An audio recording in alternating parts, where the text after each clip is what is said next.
Join Sid for this edition of It's Supernatural.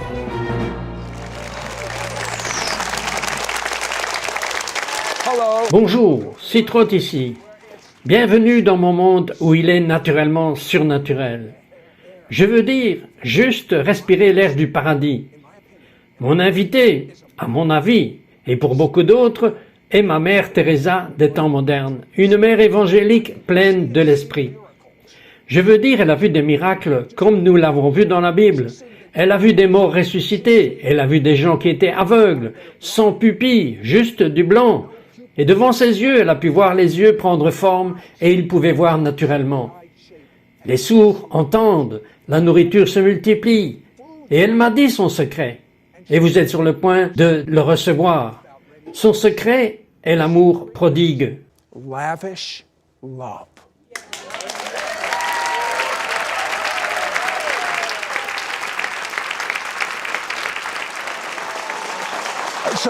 Alors, Heidi n'allait pas à l'église, mais elle est née de nouveau à la maison.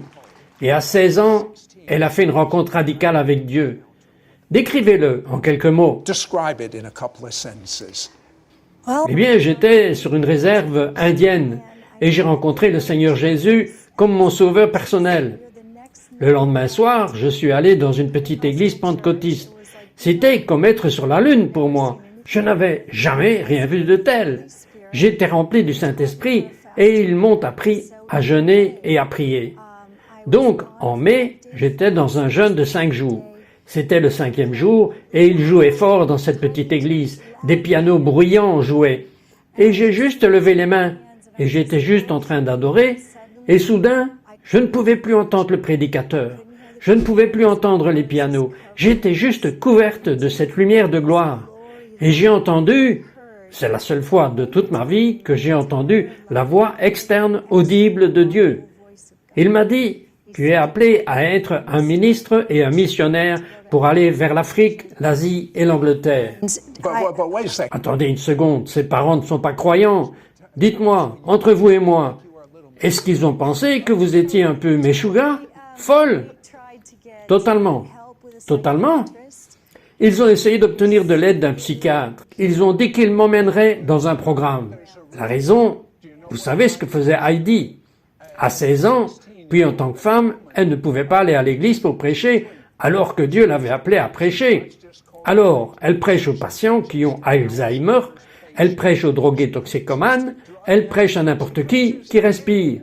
Mais il y a alors un autre événement majeur dans votre vie. Vous êtes allé à l'université de Vanguard à 18 ans, et vous avez eu une vision ouverte. Qu'est-il arrivé? What happened?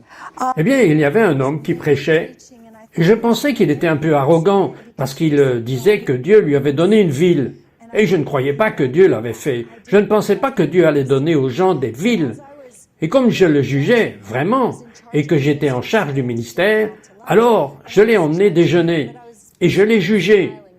Mais je souriais, comme vous savez, mais je pensais, ce gars n'est pas vraiment là. Et soudain, j'ai vu un ange sur la droite, un ange à gauche, et Jésus se tenait derrière lui. Et il m'a pointé, il a dit, cet homme dit la vérité, écoute-le. Et je suis tombé, et je me suis mis à pleurer. Je n'ai jamais eu mes cours ce jour-là. J'ai rampé à l'arrière de la chapelle dans la salle de prière, et j'ai juste adoré, et adoré juste avec tout ce qui est en moi. Et j'ai dit, Dieu, si tu as donné à quelqu'un une ville, moi je veux une nation, je veux une nation. I want a nation. And I just... Maintenant, Heidi, vous n'avez même pas réalisé pourquoi vous priez, car Heidi, quelques mois plus tard, se retrouve mariée. Elle se retrouve à sauter dans un avion et se retrouve avec $30 essayant de suivre l'appel que Dieu avait pour elle. Elle a fini au Mozambique et a servi Dieu avec le meilleur de ses capacités pendant quoi? 30 ans? Presque 20 ans. Nous avons commencé en Asie. Ok, bon, presque 20 ans. Elle est épuisée, malade. Elle et son mari sont de retour et ils entendent parler d'une réunion à Toronto, au Canada. Ils vont à la congrégation de l'église de l'aéroport, comme c'était appelé à ce moment-là, et ça leur a coûté, ils ont appelé ça une réunion à $1 million. Parce que quelqu'un, un homme qui était là, les a soutenus à hauteur d'$1 million par an. Et il leur a dit, « Si vous allez à cette réunion, alors je ne vous donnerai pas d'argent pour vos orphelins. » Mais ils y sont allés quand même, parce qu'ils avaient si désespérément faim. Randy Clark parlait. Et qu'est-il arrivé? Well, Eh bien, je l'ai entendu parler de passer une vie à se dépenser comme de la monnaie, et tout donner à Dieu, et à être juste déterminé à vous dépenser vous-même pour Jésus. Et il en parlait, et j'étais au fond, très en arrière au milieu de l'église, et je ne pouvais pas le supporter. Je ne pouvais pas attendre l'appel à l'autel. J'étais très gêné de ce que j'avais fait dans le naturel, mais j'ai traversé la foule, et j'ai couru vers l'avant, juste au milieu. I ran to the front, right in the middle. J'ai entendu parler d'une femme avec une question de sang qui a fait la même chose. I was like that. J'étais comme désespéré, j'étais vraiment désespéré. Je devais avoir plus de Dieu et je voulais que Dieu m'utilise. Et je voulais voir ce qu'était cet homme prêchant sur ce qui se passait dans ma vie. Et donc, j'ai juste couru vers l'avant de la réunion. J'ai couru vers l'autel et j'ai juste levé les mains. Et j'étais probablement troublé et c'était gênant pour moi. Mais il m'a imposé les mains et il a dit, « Dieu veut savoir. Voulez-vous la nation du Mozambique ?» Et puis il a dit, « L'aveugle verra, l'infirme marchera, les sourds entendront, et les pauvres entendront la bonne nouvelle. Dieu veut savoir. Voulez-vous la nation du Mozambique ?» Et je me souviens encore de ce moment. Je n'ai pas pensé. Si j'avais pensé à propos de cela, j'aurais crié non. I would have screamed no. But I was like, oh. Vous devez comprendre, Heidi et son mari sont titulaires d'un doctorat. Elle vient d'un milieu très aisé en Californie. Le Mozambique n'est pas tout à fait comme votre parcours, c'est ça? Your background, is it? No. Non, nous y étions déjà allés 1 an. Nous avions eu 320 enfants. Nous avions faim la plupart du temps. On nous tirait dessus. C'était très dur. Je pensais que l'Afrique, l'Asie et l'Angleterre, on avait fait l'Asie 12 ans, l'Angleterre 3 ans. Nous avons été en Afrique pendant 1 an. C'est peut-être suffisant. Peut-être que la vision était remplie. Je veux travailler chez Kmart. C'est ce que je pensais. Sérieusement, plus personne ne va tirer sur moi. Des lumières bleues, c'était cela. Écoutez cela, pendant 7 jours et 7 nuits, la gloire de Dieu a été sur elle jusqu'au point que, d'après ce que je comprends, vous ne pouviez plus marcher, vous ne pouviez pas aller aux toilettes, vous étiez totalement... Le feu de Dieu était sur vous. Expliquez. You explain. I was J'étais totalement, complètement sans capacité. J'aime aller vite, j'aime la vitesse, j'aime courir, j'aime pousser. Vous savez, j'aime la vitesse. Et Dieu m'a littéralement collé au sol, je ne pouvais plus bouger. Je ne pouvais pas bouger la tête. Certaines personnes ont ri, elles pensaient que c'était un peu drôle. Mais ce n'était pas drôle du tout pour moi. Je ne savais pas si j'allais pouvoir remarcher un jour. Mais j'étais tellement défaite, juste par l'amour de Jésus, juste par sa passion. done. Just by the love of Jesus, just by his passion. Monsieur pleure. Pourquoi êtes-vous en train de pleurer? Because Parce que quand je parle de ce temps, je me remets dans cet endroit et je me souviens de cette lourde présence, pesante, de la gloire de Dieu. Cela a changé ma vie. Au début, j'ai été brûlé. J'avais l'impression que j'allais mourir. Je brûlais. Je criais. Je suis sûr que j'étais délivré de choses que je ne savais même pas que j'avais besoin d'être délivré. Mais je brûlais au début. Et je pensais que j'allais mourir. Et j'ai crié à Dieu, je vais mourir. Il a dit, c'est bien, je veux ta mort. Bien, je te veux morte. Je veux ta mort. Laissez-moi vous demander quelque chose. Alors Heidi a cet appel prophétique. Les aveugles verront, les sourds entendront, les morts seront ressuscités. Elle retourne au Mozambique et elle prie pour tous ceux qui vivent, tous ceux qui croisent son chemin. Et devinez combien d'aveugles ont été guéris après la première année? 0. Nous revenons tout de suite, nous allons découvrir ce qui s'est passé. Back, I want to find out what happened. We'll be right back to It's Supernatural.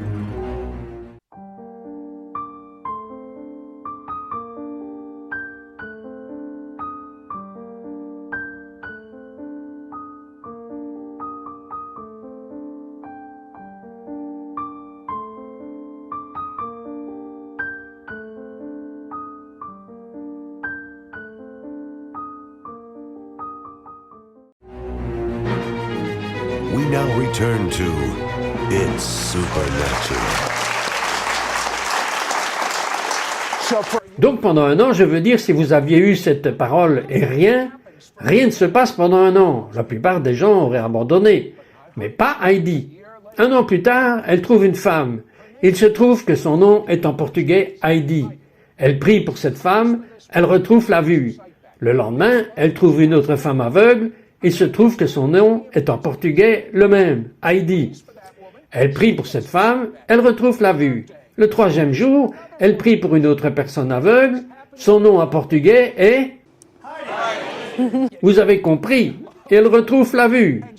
Mais je veux que vous me parliez de son nom. About no name. Ah, c'est une belle histoire. Je visitais juste chaque lundi au Mozambique un village. C'est juste mon village local. J'aime le garder réel. Nous avons 3500 enfants dans notre école à partir de là, donc j'aime voir leur famille. Ils vivent vraiment dans une misère noire. Et je viens de m'asseoir et tenir les pauvres et juste passer du temps à aimer les gens tout simplement. Je vais lentement et je passe du temps. Et à mon retour de visite, une maman nommée Tina, j'ai vu cette petite vieille femme et elle était vraiment pauvre. Vous savez, ses vêtements étaient déchiquetés et elle était assise. Et une chose étrange, elle était assise dans le soleil. J'ai pensé, mais pourquoi est-ce que quelqu'un est assis au soleil en Mozambique? Il fait chaud. Vous savez, au moins elle devrait être à l'ombre. Et j'ai dit, China Natipani. quel est ton nom? Dans notre dialecte local. China Natipani. Et elle m'a répondu et m'a dit, je n'ai pas de nom. Et j'étais défaite par cela. J'ai pensé, comment quelqu'un peut-il être sur la terre sans nom? Et j'ai vu une femme assise au bord de la table, loin d'elle, et j'ai dit, quel est son nom? Elle a dit, elle n'a pas de nom. Elle est aveugle et elle n'a pas de nom. Et j'ai souvent pensé sur la façon dont les croyants disent que les gens sont sans nom et sans visage. Mais Papa Dieu donne toujours un nom aux gens. Papa Dieu ne dirait jamais que tu es sans nom ou sans visage. Ou tu es aveugle, tu n'as pas d'importance, tu es pauvre, tu n'as pas d'importance. Dieu voit chacun de nous et il connaît tous les cheveux de notre tête. Et donc avant que je partage la beauté de Yeshua, la beauté de son amour, j'ai dit, chérie, je voudrais te donner un nom. Et le nom que je vais te donner est Outlia, qui est joie et tu existes. Joie et tu existes. J'aime ça. C'était magnifique. Outalia et Makua. Et elle a ouvert la bouche et elle n'avait que 4 dents. Elle était très vieille et ses dents ne faisaient que pendre, mais elle riait de joie. Et j'ai demandé à la femme de l'appeler par son nom. Et elle l'a appelée Outalia. Et elle était si heureuse. Et puis, j'ai juste dit, je crois que Jésus veut juste guérir vos yeux. Et il n'y avait pas de caméra, pas de lumière, pas de dépliant. Il n'y avait que les pauvres et l'amour de Dieu qui étaient juste assis là. Et je l'ai juste embrassée. Et la miséricorde de Dieu a frappé cette femme et ses yeux sont devenus bruns. Juste, c'était tellement beau. C'était tellement la beauté de Jésus. C'est exactement ce que c'était. Jesus, just what he does. Est-ce que vous la regardiez lorsque ses yeux sont devenus marrons? Oui, juste elle, ils sont devenus blancs, gris et bruns. Et elle a ouvert les yeux et elle a regardé autour d'elle. Elle pouvait voir. Mais non, cette dame peut voir. Elle peut voir et nous sommes juste dans cette chaleur, dans cette région extraordinairement pauvre. Et la joie du Seigneur l'a frappée. Et puis je lui ai dit ce que Jésus avait fait pour elle et comment Papa Dieu l'aime et il lui a donné un nom. Et comme c'était beau, et bien sûr elle a rencontré Jésus. Je veux dire, comment ne pourrait-elle pas? Cet amour somptueux, vraiment, rien ne peut s'y opposer. Mais je dois vous demander ceci. Heidi est prête à être enfantine dans sa foi. Elle va à une réunion. Dieu lui dit de se tenir sur sa tête. Alors un homme vient et dit, Dieu me dit de verser toute l'eau sur votre tête. Elle est debout et de l'eau est versée sur toute sa tête. Elle retourne au Mozambique et découvre que c'est une pancarte prophétique. Les inondations sont venues, mais les inondations ne sont pas que de l'eau. Qu'est-il arrivé? Happened. Well, Eh bien, tout d'abord, je ne peux pas me tenir sur la tête, donc je me suis contenté de me tenir debout. J'ai été frappé sur la tête comme par la puissance du Saint-Esprit. Je suis sérieuse, la première chose que j'ai pensé, merci Jésus, parce que j'ai un pantalon. Sérieusement, parce que vous pouvez imaginer ce que je ne voulais pas. Je ne me tiendrai pas sur ma tête partout. head I would anywhere. think she Je vais vous dire, elle a un doctorat. Non, je ne peux pas me tenir sur ma tête. J'ai été frappé à la tête et le Seigneur m'a montré 2 choses. Tout d'abord, l'homme qui parlait sous l'onction apostolique. Et j'étais agité parce que j'avais vu beaucoup d'arrogance autour de la parole, une arrogance extraordinaire. Et je pensais, dois-je faire la révérence ou quoi? Quand il vous tente la carte, vous, je suis apôtre et je suis juste honnête avec vous. Et comme il parle d'onction apostolique, le Seigneur me soulève sur la tête et il partage avec moi des endroits apostoliques les plus bas. C'est l'endroit le plus bas. Vous allez le plus bas. Vous êtes le plus long et le plus bas. Et puis cet homme est venu vers moi et il a dit, « Puis-je verser sur vos pieds ?» J'ai pensé, « Pourquoi devez-vous être poli en ce moment? Vous savez que je suis sur la tête. Je ne peux pas, je veux dire, peu importe. » Je pense que je lui ai dit, « Peu importe. » Elle ne peut pas faire ça. Ai-je raison? Je ne peux pas, non, et c'est gênant. Je pense qu'ils ont des caméras autour et je suis sérieuse. Merci Jésus, j'ai un pantalon. Maintenant, je vais être trempé, je suis sur la tête. Et oui, j'ai pensé, peut-être ils m'enlèveront mon doctorat, s'ils l'ont pris en vidéo. Mais comme quoi, c'est sérieux. Et le gars n'a tout simplement pas de jolies petites bouteilles d'eau. Non, il a une énorme bouteille d'eau, et il verse tout ça au-dessus de moi. Et maintenant, je sanglote. Je sanglote, je suis frappé et écrasé vers le bas. Et j'ai écrit cette chanson, « Seigneur, prends-moi et utilise-moi, écrase-moi si besoin est, des champs blancs de moisson, les enfants pleurent, les gens pleurent. » J'avais écrit cette chanson il y a des années, et j'ai été meurtri de ma tête jusqu'aux pieds après cet événement puissant où j'étais sur ma tête, de la tête jusqu'à mes pieds. Cela a duré plus de 20 minutes. Et le Seigneur m'a montré, c'est une tasse de souffrance, c'est une tasse de joie, c'est l'endroit le plus bas. Et puis ces inondations folles sont venues. Je vais vous dire, tenez cela parce que littéralement des villes entières ont été sauvées. Nous serons de retour. Saved. We'll be right back. We'll be right back to It's Supernatural.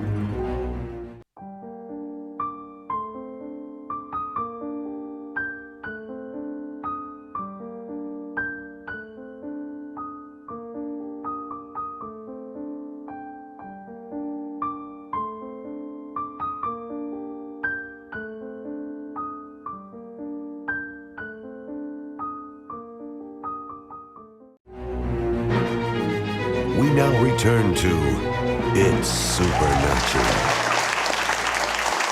So, Alors, Heidi revient après cette expérience prophétique avec l'eau qui a été versée sur elle.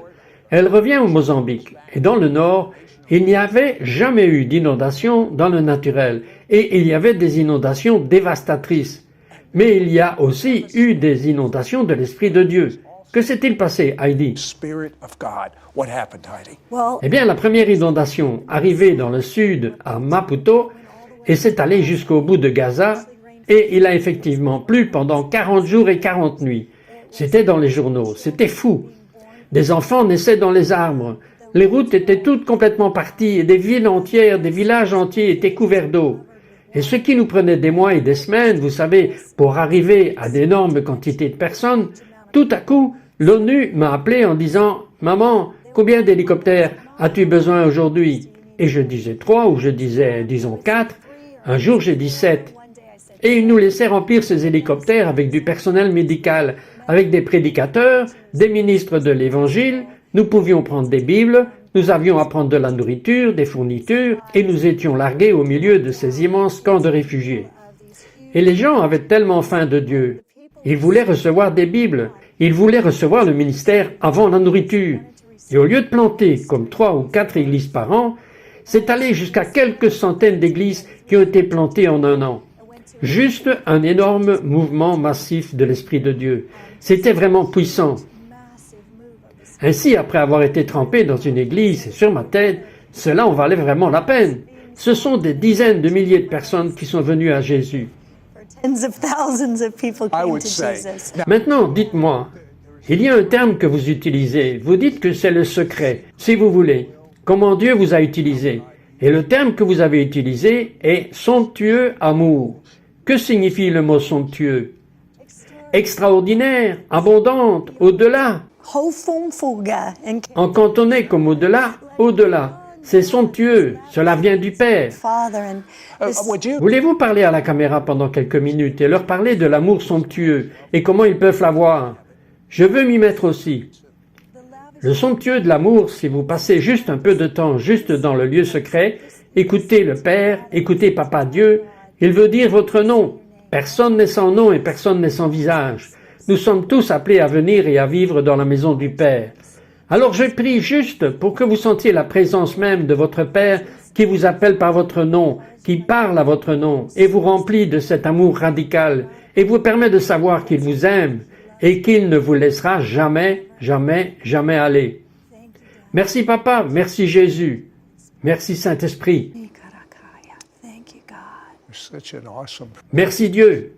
Une telle présence impressionnante de Dieu est ici même maintenant. Je crois que tout est possible. Thank you, Jesus. Jesus said, Jésus a dit, c'est la vie éternelle que vous pourriez avoir par la connaissance expérientielle de moi. Et tout ce qui est inférieur à cela n'est pas votre héritage, parce que vous êtes somptueusement aimés. Faites de Jésus votre Messie et Seigneur. Croyez qu'il est mort pour vos péchés. Croyez que lorsque vous vous repentez, il les essuie comme s'ils n'avaient jamais existé auparavant. Croyez qu'il est votre Seigneur. Croyez qu'il vit à l'intérieur de vous et dites-le à haute voix à présent. Oui Seigneur, merci Jésus. loud.